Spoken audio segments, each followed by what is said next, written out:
રોજ ઇન્સ્યુલિન લેવા પડે તો સાધના ને સંઘર્ષ પણ આજે તમે એટલું વિચારો કે મને સંઘર્ષ પણ સારું મળ્યું છે કે ઉદ્યાન જેવી તપ આપણે ત્યાં સૌથી મોટું તપ આ છે.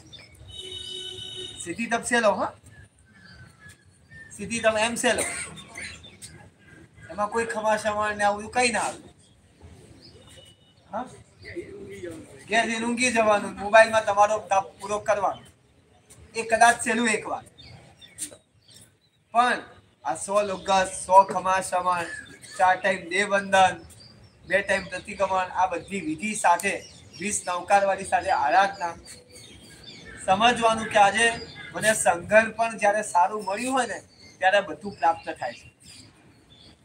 એટલે કે રૂપવાનું લક્ષણમાં સંઘર્ષ પણ મહત્વપૂર્ણ છે. મારું સંઘર્ષ બળ પણ સારું છે ત્યારે હું આ સાધના કરી શક્યો છું. આ બીજા નંબરનું લક્ષણ આ છે કે રૂપવાન પણ મને પ્રાપ્ત થયું. આ બધા સંયોગ મને મળ્યા ને ત્યારે હું આરાધના કરી શક્યો. જો આ સંયોગ ના મળ્યા હોત તો ના કરી શકે. અને અત્યારના કાળના સંયોગો પણ કેવા સંયોગો વૈરાગ્ય શતકમાં આવે છે તીનની જણાનું લગા રોગો જરા વચ્ચુઆ.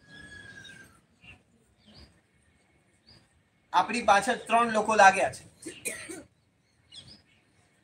3 લોકો આપણી પાછળ લાગેલા છે. કોણ કોણ? રોગો જરા મૃત્યુ. રોગ, ઘડપણ અને મૃત્યુ. આપણી પાછળ રોગ લાગેલો છે. ગમે ત્યારે કોઈ પણ વ્યક્તિને રોગ આવી શકે છે. ગમે ત્યારે. પહેલાના કાળમાં લોકો એમ કહેતા હતા કે 70 વર્ષ જીવ્યા એટલે સારું આયુષ્ય 70-80 વર્ષ. હવે તો એ બોલવા જેવું નથી. હવેના કાળમાં રોગ જરા એટલે કે ઘડપણ અને મૃત્યુ આ 3 આપણી પાછળ લાગેલા છે. 3 વ્યક્તિ. એક તો રોગો આપણી પાછળ લાગ્યા છે. ગમે ત્યારે શરીરમાં કોઈ પણ પ્રકારની વ્યાધિ વ્યક્તિને ઉત્પન્ન થઈ શકે. નામ નહીં આપું, એક વ્યક્તિની વાત છે. એ વ્યક્તિની સિસ્ટમ સંપન્ન પરિવારના દર 6 મહિના થાય એટલે બોડીનો ટેસ્ટ બધા કરાવી લેવાના. બધા સ્કેન થી માંડીને બધું જ બધા રિપોર્ટ કરાવી લેવાના. હવે 6 મહિના થયા બતાવવા ગયા અને ડોક્ટરને લાગ્યું કે ગાંઠ છે. બધા રિપોર્ટ કરાવી દીધા. કરાય થ્રોટનું કેન્સર નીકળ્યું. ઉંમર કેટલી? 40-42. અને હવેના કાળમાં તો એનાથી વધારે આગળ વધીને સાંજે ભેગા બેઠીને જમતા હોય અને કાલે પૈસા હોય નહીં. હાર્ટ એટેક વધી ગયા. એટલે કે અત્યારે રોગો માજા મૂકીને ફાલી ફૂલી રહ્યા છે, વધી રહ્યા છે. રોગોનો વધારો થઈ રહ્યો છે.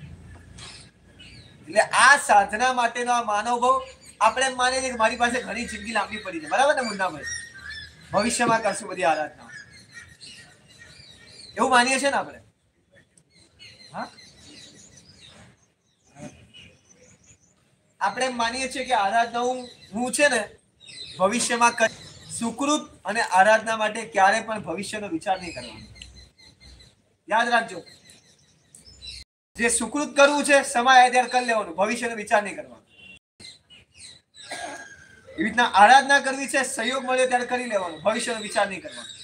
ભવિષ્યના વિચારમાં કારણ કે સમય ચૂકાઈ જાય છે ને પછી નથી થતું. કારણ કે રોગ નામનો દુશ્મન આપણા ઉપર આક્રમણ કરીને બેઠેલો છે. ગમે ત્યારે એને તક મળે ને ત્યારે તમારા ઉપર આતંકવાદીની જેમ હુમલો કરવા તૈયાર છે. ગમે ત્યારે શરીરમાં રોગ ઉત્પન્ન થઈ શકે છે. ગમે ત્યારે કશું ના હોય, વ્યક્તિ હાલતો ચાલતો કૂદતો ફરતો હોય અને કંઈક શરીરમાં અચાનક દુખાવો પડે. હમણાંની જ વાત કરું, નામ સાથે વાત કરું. અમારા સાલેડીના ચડાવવા હતા કીર્તિભાઈ 108 સમાજના. બહુ દિલથી જોડાયેલા ગુરુમાન જોડે. ગુરુમાનના જન્મ દિવસે પણ આવીને ગયેલા. સાલેડીના ચડાવવામાં મહેતાજીથી મારી કમસે કમ 10-15 ચડાવવા લીધા વ્યક્તિ, 10-12 ચડાવવા વ્યક્તિ લીધા. મુનિમજી પણ એ બન્યા હતા. પૂજા પૂજનના, નવકાશીના, તે બધા ચડાવમાં દિલથી જોડાયેલા. એટલે કે સંગમાં એક નવો ચડાવ બોલાય ને બધા એક જ કે આ ચડાવ ભલે કઈ આ ચડાવ કીર્તિભાઈને જ આપવાનો છે, કેમેરાનો ચડાવ. કીર્તિભાઈને ફોટોગ્રાફીનો શોખ વધારે કે આ ચડાવો એમને રાખો ચડાવવા લીધા બધું જ સરસ